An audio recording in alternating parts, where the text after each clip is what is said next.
বেগুন খেতে পছন্দ করে না এমন লোক খুবই কম আছে। আজ তোমাদের সাথে বেগুন ভাজার রেসিপি শেয়ার করব, তাও আবার তেল ছাড়াই কিভাবে মুচমুচে বেগুন ভেজে নেওয়া যায় সেটাই আজ তোমাদের সাথে শেয়ার করব। তার জন্য আমি এখানে বেগুনকে এইভাবে গোল করে কেটে নিয়েছি, তবে কাটার আগে বেগুনটাকে ভালো করে ধুয়ে নিয়ে জলটা মুছে নিয়েছিলাম। এরপর একটা মিশ্রণ তৈরি করে নেব। তার জন্য 3 চামচ মতো প্রথমে বেসন নিয়ে নিয়েছি, আর দিয়ে দেব 2 চামচ চালের গুঁড়ো, হলুদ গুঁড়ো। বেসন ও চালের গুঁড়ো দেওয়ার কারণে বেগুনটা যেমন মচমচে হবে আর তাড়াতাড়ি ভাজাও হয়ে যাবে। গরম মশলা, হলুদ গুঁড়ো আর স্বাদ মতো লবণ দিয়ে দিয়েছি। এবার মিশ্রণটাকে ভালো করে মিশিয়ে নিচ্ছি। একটু লঙ্কা গুঁড়ো দিয়ে দিলাম।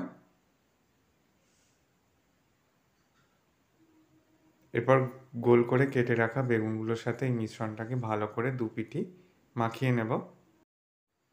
বেগুনগুলোর মধ্যে বেসন আর চালের গুঁড়োর মিশ্রণটা মাখানো হয়ে গেছে, সবগুলোর মধ্যে মাখিয়ে নিয়েছি। এইভাবে এটাকে 10 মিনিট রেস্টে রেখে দেবো। দেখো 10 মিনিট পর কতটা টেনে নিয়েছে। এরপর ওভেনে আমি তাওয়া বসিয়ে দিয়েছি, তারপর কয়েক ফোঁটা সরিষার তেল দিয়ে তেলটাকে ভালো করে টিস্যু পেপার দিয়ে মুছে নিলাম। এরপর বেগুনগুলোকে ভাজার জন্য দিয়ে দিচ্ছি। গ্যাসের ফ্লেম একদম লোতে দিয়ে ঢাকা দিয়ে দিলাম। 5 মিনিট পর ঢাকা খুলে দিয়েছি। দেখো বেগুনের এক পিঠ ভাজা হয়ে গেছে, অপর পিঠটা উল্টে ভেজে নিচ্ছি।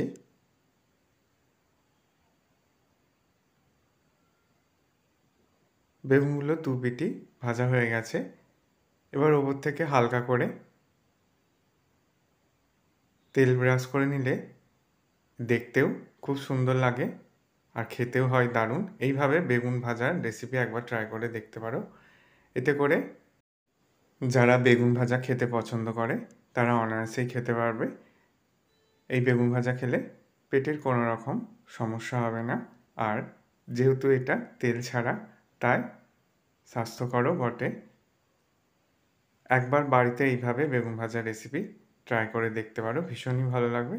আশা করি রেসিপিটা তোমাদের ভালো লাগবে। ভালো লাগলে বন্ধুদের মধ্যে অনেক শেয়ার করো, লাইক কমেন্ট করতে ভুলো না। সকলকে